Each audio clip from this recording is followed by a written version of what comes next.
That I'd like to see. There's probably room for study on Las Ciénegas. One is how trees affect livestock grazing distribution. There hasn't been research done on mesquite, but on juniper there's been some research done that shows that you can actually, if you go in and control juniper in certain patterns, you can actually improve livestock grazing distribution. And with mesquite, it might make sense. If you have areas far from water that livestock aren't getting to, the mesquite canopy tends to be heaviest closer to water. If you take it out close to water, you leave mesquite canopy way out there. In the summer, when these livestock need shade, maybe they're going to go to them. And they found that with juniper, and some really interesting stuff with juniper. So I think that's room for study. Another thing is mesquite and layman lovegrass. And you know, we're seeing big areas of this grassland change to layman lovegrass. And just what I see intuitively looking at livestock in that setting is that mesquite is probably an asset there for livestock rather than just a steady diet of layman lovegrass. It really complements it. And at lower elevations on the Santa Rita experimental range, you're actually finding mesquite forms a reservoir for native grasses under the canopy that you don't have when you take them out. And then it just goes all to layman lovegrass. So just two things that I think are fertile ground for research here at Las Ciénegas. Thanks, Dan. Russ, anything? Not really. I mean, I'm a researcher, so I would definitely say the need for follow-up research is a big one, and monitoring in the long run. Otherwise, Okay. 20 years later, we're going to wonder what happened and what the effects are. Ron? I think the thing I would hammer on is coordination. I started working in the grasslands here in 1971, and then I think there maybe altogether another half dozen people, some from U of A and some from Colorado, working in the Sonoita Plains. And looks at the room now, there are bigger area around the Sonoita Plains, and maybe hundreds of people who are doing various kinds of work. I'm very impressed with the coordination that goes on at Las Ciénegas, and that's on that parcel, but it's still just jumped from what's happening here. We have NIFA funding at the Research Ranch and Bobacomrie. I say we, I should explain. I'm part of a group called Borderlands Restoration. The tallest guy in the back there, David Seibert, is our executive director, if you want to learn more about it. We have a large NIFA project. We have a large Walton family project to bring back the Bobacomrie River, tributary of San Pedro. And we're working all over this area, and we of course know what's happening 5 miles away or 10 miles away, but we have a long ways to go in terms of coordination, I think, and all the different agencies and other groups that are working in the area. It's a lot better than it was, a lot more is happening, but I think if we can do more to coordinate what we're doing, we'll all save money, learn more, have a better time. Okay. So now's the fun part where it's interactive and you guys get One to... more. Go ahead. I think since you left on so many questions, I'm not going to get to answering those. All right. Or give the crowd a chance. So I'm going to try to jump in after 3 minutes or so, just so we can get as many questions in as possible. And again, it's open to not just Las Ciénegas NCA, but across the broader valley, not just mesquite, but other species. And if anything piqued your interest in the discussion. And then just remember at the end, we also have more time to visit with Dan. And there will be some follow-up in October. So the floor is yours. Who's first with a question? Karen? Yeah, mine's not a question, but rather a statement, or an additional question. So as the manager of Las Ciénegas, I think when we wrote, and the person that was the lead on writing the resource management plan, when we wrote that resource management plan, we were really looking at ecological sites, and so that 23,000 acres that Dan was saying is in the RMP, that was that green treatment area, is based on what were ecological sites that had more mesquite in them than they should have based on reference or historic conditions. And when we wrote the RMP, we had some objectives for grassland sparrows and some objectives for pronghorn, which I'm not even sure are anymore quite the right objectives from what I've heard from Game and Fish and probably what I've heard from Ron. So I think our big challenge is how to integrate all of this so that we maintain that diversity. And should we be emphasizing the ecological sites and the watershed health primarily and then tearing down to these more species-specific things? I'm a little bit in a conundrum about the approach we should take for this landscape. So I just want to throw that kind of added clarification out there, and also to tell Dan you did a great job. Next question? Sheila, go ahead. I want to follow up again. Dan talked about coordination, Robin coordination, Gary talking about integration. So what would work? What do you guys have in mind? Do we focus on themes? Do we focus on spaces? How do we focus this? I think we need to keep it simple. The more we complicate it, the farther and farther away from what we're really needing to get we're going to be. I think the first step is to take a look at the RMP, and that's why I say what are our goals and objectives across the landscape. Because if we don't know those, it's tough to do it at the treatment level because you're not really sure what you're trying to change on the landscape. And ultimately, that's the key with the vegetation management program, is either what are we trying to change or what are we trying to keep from changing. So are we maintaining it with a certain canopy cover, or are we changing it from this canopy cover to this? And if we don't know why we're changing it, then we're not quite sure what we're doing on the landscape. We're not sure what to monitor. So I think that's the first thing is a real simple approach. What's in the RMP right now? And then what are some of the changes that we need to make, or can we take what's in the RMP and pull out some of those things for antelope or birds that may already be in there, but again, what are our priority species? What do we want to do and where do we want to do it? Keep it really simple, and then everything that we need will start to show up through monitoring, through research, through working with partners. Another question? Yep. Yeah, I'm wondering, and this may be for all of you, but particularly Russ and Ron, what you know, you can see is, are there qualitative differences between little shrubby mesquites on the uplands and the large tree-formed mesquites in the riparian zone? Is it just that, one is a bigger version than the other, or are there real qualitative differences in their ecological effects or benefits?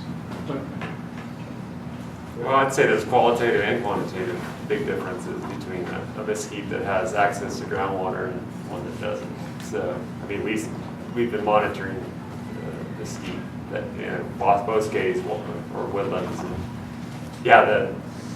there's a lot more access to water because they have their roots and that they can reach down to the groundwater table, and so that results in a huge amount of productivity. That the timing is completely different. Whereas the grass up in the uplands, it's monsoon dependent, and down in the lowlands, it's just when it gets warm enough, they turn on and then they go till fall and then shut down. So the timing is very different in terms of productivity and water use and so on. I sometimes tell people I think that mesquites are the most beautiful tree in the desert grasslands and the ugliest tree in the desert grasslands. And I think in a real sort of gutsy way I feel that, in that there's nothing more beautiful than a big old mesquite with branches out 50 feet away, and there's nothing more pesky than a mesquite that's 2 feet high, 30 years old, full of thorns, and you've got to walk through the landscape where they're everywhere and it's all eroded in between them. And obviously there are huge differences ecologically in terms of those, in terms of what's really good nesting habitat for a great variety. I mean, the mesquite bosques I really put in a category by of their own and hold them up on a pedestal as sort of this treasure that we have. Mesquite boskies and Sacaton are two very distinctive vegetation types which support a lot of the biodiversity of the area, and we're losing them both very rapidly. And just to say mesquite, Dan reminded us that there's, there are several species of mesquites out there as well, and so the species differences, the differences in whether they have access to groundwater or not, whether they're 40-foot high tree that has dozen bird nests in the same tree, or a little shrubby thorny mesquite that's invaded the open grasslands. So I think it's hard just to talk about mesquite control and really ought to think a lot about sort of the multiple benefits and problems with mesquite and what to do in different, very specific places. I have a fire question, and it's kind of a vexing one that we have on the San Pedro, and that is grasslands are fire maintained, and fire is a natural process that keeps the dynamic going, so you have open grassland. But at the same time, we've got these balancing acts that we're doing. We've got riparian vegetation, which historically wasn't tree dominated when you had fire on the grassland. Small trees and marshland and that kind of stuff. Because old trees didn't happen very often unless they were sheltered from fire. And then you have the mesquite and Sacaton grassland issue right next to the Ballscape and Sacaton grassland issue right next to riparian areas with trees, old trees, and support TD species. And then the upland situation. So if you're going to have fire on the landscape, there's got to be some give and take, but with the Endangered Species Act and people's preferences, the Migratory Bird Act, and all this stuff, it almost seems like you are in a conundrum where managing at a landscape level seems almost impossible because of the bureaucratic morass of laws, regulations, and public preference. So I don't know. It's almost like, is there a way to balance that, or do you guys have any suggestions, especially like Sacaton mesquite bus thing, or Well, I do have a kind of a set. I share some of your frustration, but I also think that when you look at the landscape across the land ownership and how different people manage the same community because they are different and have different objectives, that's not a bad thing. That adds to landscape diversity. And I think one of the problems has been when everybody manages the landscape all the same way, all the same time, that's been some of the problems. That's caused some of the problems. So maybe if you can't achieve all of the things you want on your land, it may be that it's the mosaic of the Baba Kamari in private hands and the Las Ciénegas in BLM hands and the other adjacent lands that are together accomplishing the things in the broader landscape. That's what I'm saying. Just a comment that he said the word in there, a couple other guys too.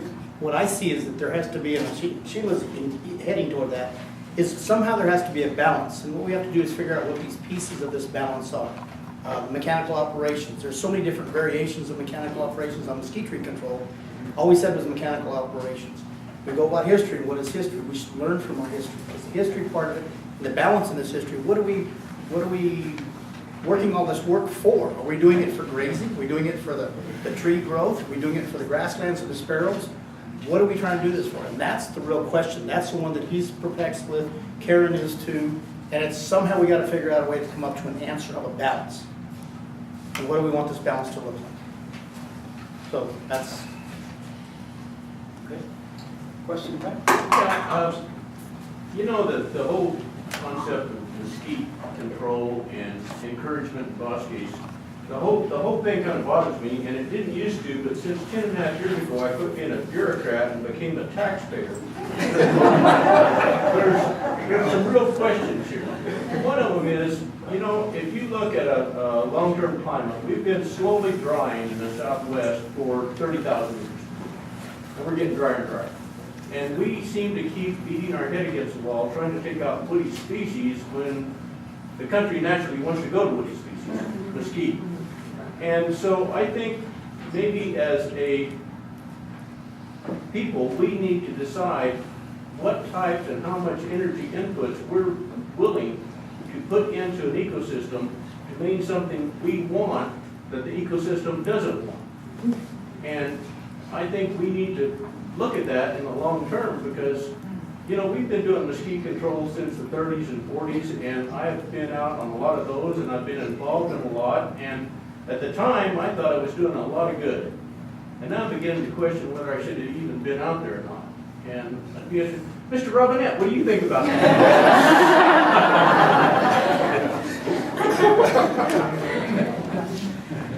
Good question, Larry. I guess that wasn't a question, was it?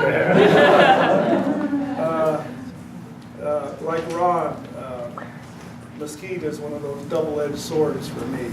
So, but I think in general I could say, and I think some of the earlier researchers too, like Dwight Cable and some of his old stuff from Santa Rita said that we shouldn't be doing mesquite control in areas which receive less than 12 inches of rainfall yearly. And if you look at where Sonoran Desert is or Chihuahuan Desert is now, it tends to be in those areas below 12 inches of precip. But still people want to do it. If you own a ranch out there or you're a land manager of a BLM area out there, people want to do it. But I think that's ill-advised. And I think we need to stick up within environments that can still support summer desert grassland and work on those. And maybe even move up another notch into this plains grassland up here, which is now really just experiencing mesquite encroachment. Because we know we can do some good in this environment. And, you know, but human nature is that everybody's going to want to do it where they are. And that's really difficult to overcome. But anyway. Let me just take on the same question a little bit broader. I meant 50, 60 years ago, we were very busily questioning whether predator control was a good thing. And the federal government's been the equivalent, what now is hundreds of millions of dollars on huge predator control programs. It's not that we have quit predator control, but we've become very much more surgical about it. We don't pay someone for $10 for every fox hide they bring in or something. We did it one time. I suspect that a lot of people 30, 40 years from now are going to look at mesquite control in a similar way and say, or shrub control in general, why were we pouring hundreds of millions of dollars into shrub control? And it's not as a question of a good thing, it's a good but bad thing. It's a question of how do you balance cultural and biological goals across a large landscape, I think. And just like what's happened, I mean, we still have people who go out and hunt mountain lions when there's a problem. So there's still predator control going on, but it's not kind of this madness of everywhere killing every varmint idea. And I think that shrub control will become much more surgical, more strategic, and more oriented towards specific goals. So a big part of it then relates to the question asked here is, what are those goals? And I wanted to say from the biodiversity side, which is only one part of the overall goals. I mean, we have cultural goals and recreational goals, viewshed goals, etc. But from the biodiversity side, what we need to do is we need to make sure that across the landscape, there's a place for the full spectrum of native species that occur in the area. And what we tend to do instead is we tend to say, oh, barred sparrow's declining, or problem with yellow-billed cuckoo. So we tend to focus lots of resources on one species, and we maybe go too far, and then another species gets in trouble. And so I think sparrows are great. I don't want to toot my own horn too much because they do require that full spectrum. I mean, they're literary species that will disappear if you have shrub to shrub cover across the landscape, and there are other species that will disappear if you take everything out. I think in terms of biodiversity management goals, this is biologically some of the richest areas, certainly in the U.S. and temperate in this hemisphere, the temperate area. And we aren't going to manage for 20,000 species. We're going to manage for some manageable number, but rather than managing for a few species, what I think we ought to think about are there these groups of species, like grassland sparrows, that have ranges of species which require different combinations. And could we combine management for grassland sparrows with management for, just take a wild one, it's a totally different spectrum, so the ephemeral insects in streams, or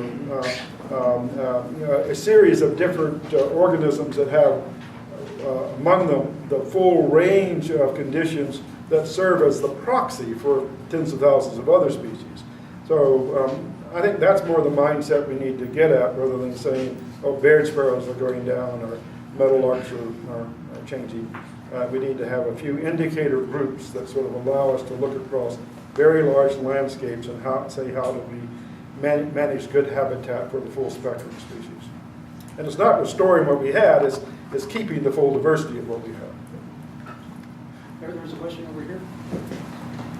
Yeah, I want to ask Russ, and maybe Julia has some thoughts on this too, but based on the work that you guys have been doing, and based on a lot of other work that says basically that the dynamics of runoff is largely a function of the soil moisture capacity and structure of the soil that the rainfall is, the runoff being produced off of.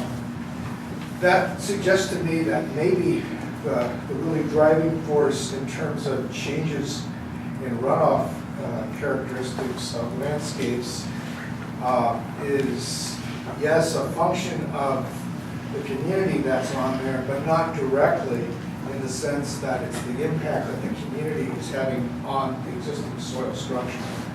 So when an ecosystem changes, if that changes the soil, that might change the runoff nature of the landscape.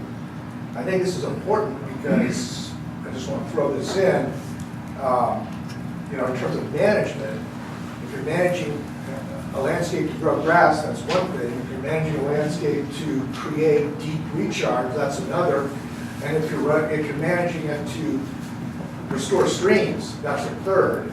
And all of those management objectives depend upon the actual dynamics of the runoff, not necessarily the absolute value of that number.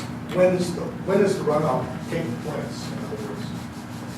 So do you have some thoughts about your results, and did you look at the changes in soil structure and runoff under the stuff that you were looking at?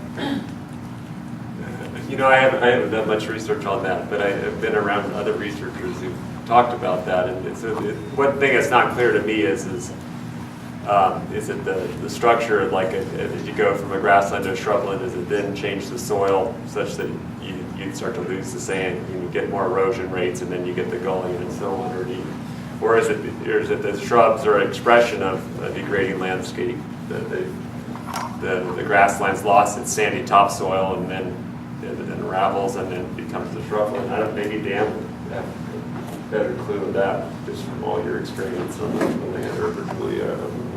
Well, your question brought to mind, I think it was Jeffrey Klopatek and others looked at changes across the Mexican-U.S. border in terms of soil characteristics, including soil organic carbon, and that was a really interesting study because they were looking at climate change, temperature as well, and loss of organic carbon seemed to be correlated with increased temperatures and changes in the vegetation structure. And from that work, I've always wondered, is that a good, should we be paying attention to soil organic carbon? I mean, there's indirect ways to look at that rather than measuring it in a lab. So, and I think that's part of what the work with NRCS, did, was like, let's take care of the soil, because that's where it all comes from. One thing maybe just to add to that in terms of different soils, when you look at Mesquite, good examples on the Santa Rita experimental range, you have some soils there that are deep and coarse textured, they're sandy loam throughout a 10-foot profile.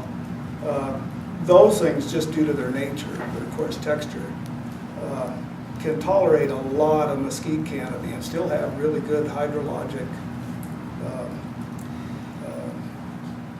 situation. There's other soils out there that have clay horizons close to the surface with thinner surfaces of coarse textured material, maybe only 2 or 3 inches, and those seem to be really impacted by shrubs as they encroach and deplete the grass cover in between, where there's really competition in between the drip lines of the trees. Those tend to accelerate with surface erosion. I've seen that my whole career. The little paired watershed study on the Santa Rita that Clark Martin and Howard Morton put in years ago, I think if it was, and it's going to be redone, Russ talked about that a little bit today, but for the first 20 years in their initial report did see differences in runoff and sediment yield from those watersheds at the mid elevations on those half-larged soils that have clay horizons in that 20-year study between the treated and the untreated. But at the lower elevations, they didn't see a difference. And at the higher elevations, I don't think they saw much of a difference there, although the soils were dissimilar, which kind of confounded the results. So it's real site-specific, I think. But I think soil definitely has to be one of the considerations when you're looking at these treatments and what you expect to happen. Yeah. Yeah, I was just going to say, one of the things you just brought up, in the 50s and 60s on our ranch, we had mesquites, and we had big old mesquites like Ron likes. We didn't have any small mesquites. We didn't have any of this stuff. In the mid-'80s to late '80s, I was just astounded. There was an explosion of mesquites coming in. In the 50s and early 60s, we had weather here that was cold. And when I say cold, we would have to go and chop 2 to 3 inches of ice on the troughs twice a day to allow our cattle to drink. And it stayed frozen for a week. Many, many times we couldn't go to school because there was so much snow we couldn't get to where the bus could pick us up. I'm not seeing this anymore at all. This winter wasn't winter. I mean, it didn't happen this winter. So from what I could tell, and I can remember in the early 60s going to Patagonia, when it froze bad, all of the mesquites were killed. I mean, the bigger ones maybe not, but every small mesquite was dead in all the pastures everywhere because it's like it maintained a permafrost for like a week, and that killed all of the small mesquites. It was not fire, it was the cold that killed them. Now the second thing is with this explosion of mesquites on my place, what I always liked when I was a kid was quail, dove, and the grass birds. I'm Ron Pulliam's, I'm his champion. And so what I've done is I have killed the heck out of the mesquites on my place, and they are staying down. And I've got quail running down my road. I've got dove coming in, and all kinds. I'd love to know I must have another 10, 15 other grass species. The mesquites don't tend, from what I've seen, to help the grass birds. The mesquites are too high and stuff, and they don't really provide them cover. What helps them is the bear grass, some of the yuccas, the agave. I've got Wright's bee bush, and I've got quite a bit of little leaf sumac with their little berries on them and stuff. And man, you can go buy these sumacs. I got evergreen too.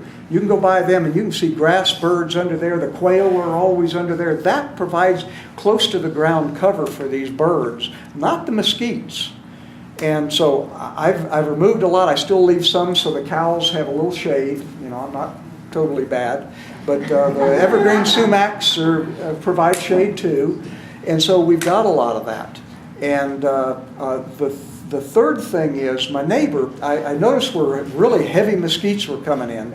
And my neighbor drilled a well there and hit water at 85 feet. And that was the major patch of mesquite I wanted to get rid of, and I did, to a large extent. There's still a few mesquites out there for shade, but that's about it. But the thing is that I think it's the cold, the climate change, that's really changed things more than the cattle, because my grandfather grazed that without ever rotating cattle for 70 years, and there was no mesquite invasion. There were mesquites there. They were eating mesquite beans, and they were depositing fertilizer with them the whole time. But there was no invasion of mesquite. The mesquites came when it stopped being cold. And I think, and what I want to do is, I don't want to hold biodiversity. I don't want to have a bunch of birds that work traditionally here. There's places for them. They can live where they live. But these are grasslands, and we need to keep this grasslands. That's my feeling. We've got grassland birds that depend on it, and if they don't have grasslands here in southern Arizona, where are they going to have grasslands? You go east, north, south, and there isn't what we've got here. This 4,800, 4,700 feet to 5,500 feet, this is an incredible place for grassland birds and antelope and everything else. I was just out there by the Elgin School yesterday, and we had antelope with their little kids running and the whole thing. And when you start building up heavy-duty mesquite, you're not going to have that. I think we need to make this area what it traditionally has been and kill the mesquites as fast as we can. In essence, what you're saying, mesquite is not a double-edged sword for you. I still need shade. We've got a few more minutes. I didn't hear it. But the question in there that started this all off was climate change. Have you guys got papers showing the mesquites die in cold, and that the major mesquite intrusion here has been due to change in climate? Well, I think at this elevation, yeah, I mean, the elevation is typically limited to mesquite up in this grassland, right? So the colder temperatures, and yeah, the climate's warming, so. But you would have to go very far down slope to find conditions where, you know, it's not going to be a limiting factor. So, you know, when you get into Sonoita Creek Natural area, that's way low, and you know it's in no way limiting there. There's a paper by Rich Galinsky on the impacts of freezing in southern Arizona on mesquite. Well, but one other thing. See, I've got one of my weather stations at the TNC, Nation Conservancy. They're in Patagonia. And I'm going to tell you, that got cold this winter. When it falls off that hill, it really gets cold down there. Frost in the soil. But it's not like it used to. It used to be a lot worse. That's right. But I will say, you know, when these federal agencies have to make decisions about where they put their resources, and you know, they're not going to want to push a noodle uphill. So if you know, mesquite is, you know, going to be there, and they're going to have to invest huge amounts of resources to keep it the way they are, they're going to have to make decisions about where it's most efficient to do that, and it's not going to be everywhere all the time. Ben, you were hoping to ask a question? I'd like to look at it as a question of energy, a question of time, a question of space, and a question of balance. How much energy do you think is in 1,000 seeds per cow pie, and how many cow pies per AUM? That's one thing. And the difference between bottomland and upland, there's a whole lot of difference in hydrologic energy there. There's a whole lot of difference in what level of the food chain we choose to feed them. For every level you go up the food chain, you're only capturing 10% of the energy from the previous. So we need to look at it from a whole different paradigm of energy, of balance, of time and space. Where you're doing it makes a big difference.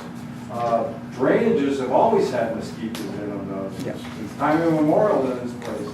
So we're fighting a losing battle if we don't take into account the energy that the natural system has and what we are willing to put in it. And in a sense, I'm echoing what Mr. Humphrey over here astutely brought up, but we've got to look at it from a standpoint of energy primarily, and where in time we are and where in space we are, and what's nature trying to do. I mean, if climate change is something we want to fight forever, well, I think we're going to lose the battle rather than trying to fit into it.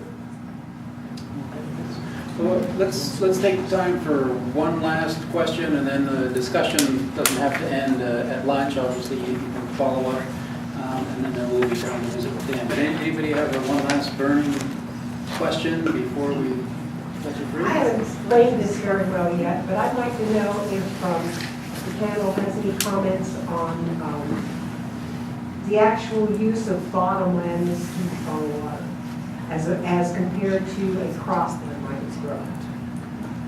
So the question is what the actual use of bottomland mesquite Of for this- food? Okay, yes. Oh, for water. Yeah, you mean in terms of acre feet per year, That would help. evapotranspiration rates? Russ, this is San Pedro research. It's more than, it's more than the precipitation if there's groundwater available. It's not if you look at the landscape and scale, it's not as flagrant as like an alfalfa field in terms of, it's not near as high as an alfalfa field for water use.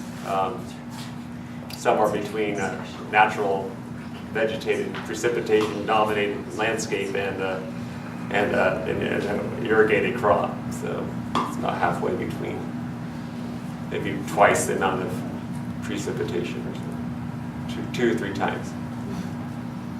Thank you. One very last question? Yeah, I'm just wondering, if the cattle weren't there, would the spread of the mesquite be as rapid? Because they're eating these pods and spreading them around in their drops. So, does anyone know if that is a factor? I would say it was definitely a factor. But we're to the point now where mesquite is everywhere. It's almost a food so. I don't know if stomachs are growling or not, but apparently the afternoon program is going to start at 1:15. If you have other burning questions still unposed or something comes up.